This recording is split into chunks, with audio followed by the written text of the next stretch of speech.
Chandigarh BJP का 44वां स्थापना दिवस। बीजेपी के स्थापना दिवस पर मुख्यमंत्री ने फहराया झंडा। बीजेपी ऑफिस में फहराया बीजेपी का झंडा। झंडा फहराने के बाद मुख्यमंत्री ने मीडिया को किया संबोधित। पहले बीजेपी की 2 सीटें थी।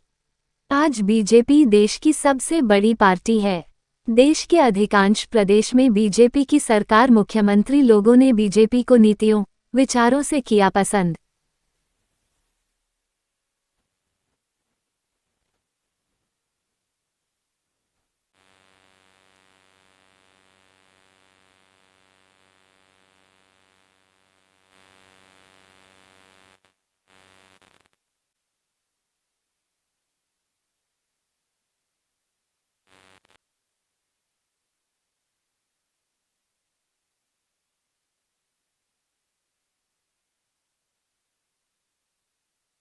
संदेश देना चाहेंगे सरकार? देखिए, 6 अप्रैल सन 1980 भारतीय जनता पार्टी का स्थापना दिवस, पहला स्थापना दिवस था जब पार्टी की नींव रखी गई।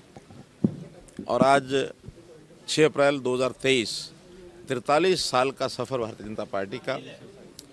बहुत कार्यकर्ताओं ने इस पार्टी को वहाँ से शुरू होकर और आज इस लेवल पर पहुँचाया है। आज दुनिया के सबसे बड़ी लोकतांत्रिक पार्टी ये बनी है।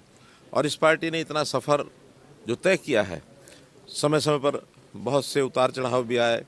एक समय था 1984 में मात्र 2 लोकसभा की सीटें थी, और फिर एक समय ऐसा आया कि देश में सबसे बड़ी पार्टी बनकर के पूर्ण बहुमत की सरकार केंद्र में भी, विभिन्न राज्यों में भी, देश के अधिकांश राज्यों में।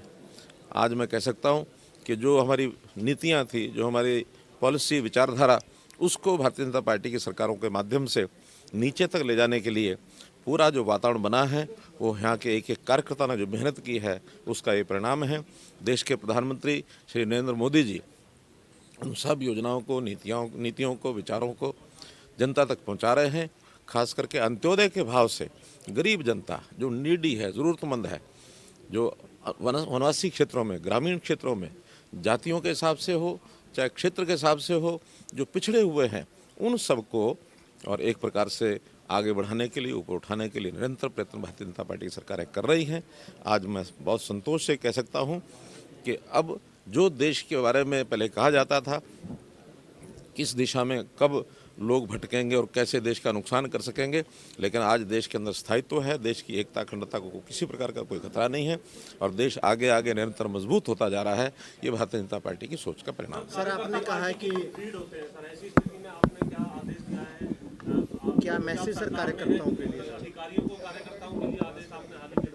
देखिए, भारतीय जनता पार्टी, हमारे कार्यकर्ता जो हैं वो हमारी बात को, उपलब्धियों को, विचारधारा को नीचे जनता तक लेके जाते हैं। जनता की जितनी कठिनाइयां हैं, जितनी उनकी समस्याएं हैं, उनको ज़्यादा पता होती हैं। हमने सब अधिकारियों को कहा है कि हमारे पार्टी के कार्यकर्ताओं के माध्यम से जो बातें आएँ उनको प्राथमिकता के आधार पर सॉल्व करें। आखिर सामाजिक चीज़ें होती हैं, कोई बहुत व्यक्तिगत चीज़ों को लेकर के हमारा कार्यकर्ता बहुत ज़्यादा नहीं जाता है, लेकिन सामाजिक बातों में और जो एक प्रकार से आम आदमी के भले के लिए कोई बात है, उसको तुरंत करने के लिए अधिकारियों को और कर्मचारियों को सबको हमने कह दिया है। और अगर इस प्रकार का कोई नहीं करेंगे तो उनके खिलाफ भी हम ज़रूर विचार कर लेंगे कि हाँ, उनको किस प्रकार से और हमको सीधा करना है। सर, अगर आपके अनुभव की बात करें, आपने कहा कभी बीजेपी के 2 सांसद होते थे, आज बीजेपी सबसे बड़ी पार्टी है। कभी आप बैठ के लेने जाते होंगे तो 5 लोग मिलते होंगे, 10 लोग मिलते होंगे। कभी सोचा था कि इतनी बड़ी पार्टी बनेगी, देश पर राज करेगी, ज़्यादातर राज्यों में राज करेगी? कोई अनुभव कुछ शेयर करना चाहिए? देखिए, मैं स्वयं हरियाणा की भारतीय जनता पार्टी का संगठन मंत्री 1994 में बना था, और 94 के अंदर पार्टी का जो उस समय स्थिति हमारी थी, बहुत सामान्य स्थिति थी। कहीं हम राजकाज में नहीं थे, कहीं हमारा बहुत बड़ा ऐसा अनुभव नहीं था। पार्टी की अपनी जो स्थितियां थी, चाहे कार्यकर्ताओं की हों, चाहे रिसोर्सेज हों, बहुत सामान्य थे।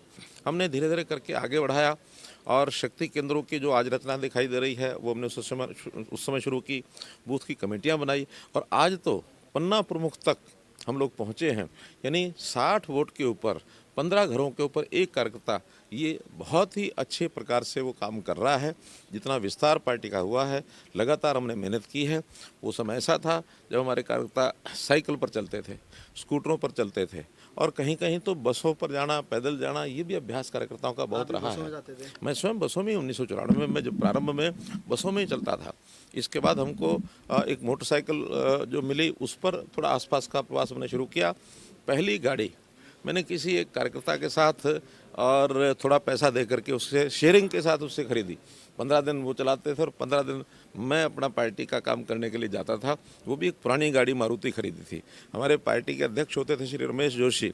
उस समय हमने बैंक से लोन लेकर के वो गाड़ी ली। तो ऐसी स्थितियाँ उस समय थी, लेकिन आज कार्यकर्ता, जनता सब सहयोग कर रही है। आज हमको कोई कठिनाई नहीं है। आज हमारे जिलों में कार्यालय बन गए हैं, सब जिलों में विधिवत तरीके से काम चलता है। टेक्नोलॉजी का सहारा हमने बहुत लिया है। आज भी प्रधानमंत्री जी ने आह्वान किया है कि टेक्नोलॉजी के माध्यम से हमको जनता तक पहुंचना भी चाहिए, सारा डाटा इकट्ठा रखना चाहिए और टेक्नोलॉजी का उपयोग करना चाहिए, जो भरपूर हर कार्यालय में कर रहे हैं। आज ही एक दूसरा अवसर भी है, हनुमान जयंती का पर्व है। हनुमान जयंती के अवसर पर भी मैं आपके माध्यम से हरियाणा की जनता को बहुत बहुत बधाई और शुभकामना देता हूँ। हनुमान जी भी आखिर जो विचारधारा हम लेकर चल रहे हैं, हनुमान जी की भी आखिर उसी प्रकार की एक दृष्टि, उसी प्रकार का, जैसे कहा जाए कि दुष्टों का नाश करने में हनुमान जी का नाम आता है। हम भ्रष्टाचारियों के विरुद्ध जो कुछ करते हैं उसमें हम भी उसी काम में लगे हैं जिस काम में हनुमान जी लगे थे। इसलिए हनुमान जी की जयंती पर बहुत बहुत शुभकामनाएं। आज चौधरी देवीलाल जी की भी पुण्यतिथि है, उनको भी मैं श्रद्धांजलि अर्पण करता हूँ। कई बार ऐसा होता है, पुराने कार्यकर्ता जो है, जो इन्होंने पूरा जीवन दिया पार्टी को सीखने में, कई बार नए कार्यकर्ता सत्ता के साथ आते हैं तो वो ओझल महसूस करते हैं अपने आप को। उनके लिए क्या संदेश? नहीं, ऐसा नहीं है। हम अपने पार्टी के पुराने कार्यकर्ताओं का सम्मान करते हैं और हमेशा मिलने जुलने का क्रम हमारा जारी रहता है। विशेष तौर पर कई बार कार्यक्रम भी ऐसे किए जाते हैं जब ऐसे पुराने कार्यकर्ताओं को हमारा मिलना जुलना बराबर रहता है। हमारे यहाँ प्रबुद्ध नागरिक प्रकोष्ठ, वरिष्ठ नागरिक प्रकोष्ठ, ये सब पार्टी में बने हुए हैं। और हमने तो समाज में भी जो ऐसे वरिष्ठ जन हैं, पार्टी का विषय नहीं है, लेकिन समाज में वरिष्ठ जन हैं जिन्होंने पूरा जीवन इस समाज के अंदर किसी न किसी रूप में योगदान किया है, ऐसे लोगों की संभाल करने के लिए अपनी व्यवस्थाएं हमने बनाई हैं। और इनको संभालने के लिए उनके घरों में जाने का भी हमने ड्यूटी लगाई है कि लोगों के घरों में जाके महीने में 2 महीने में एक बार घर में होकर आया करें।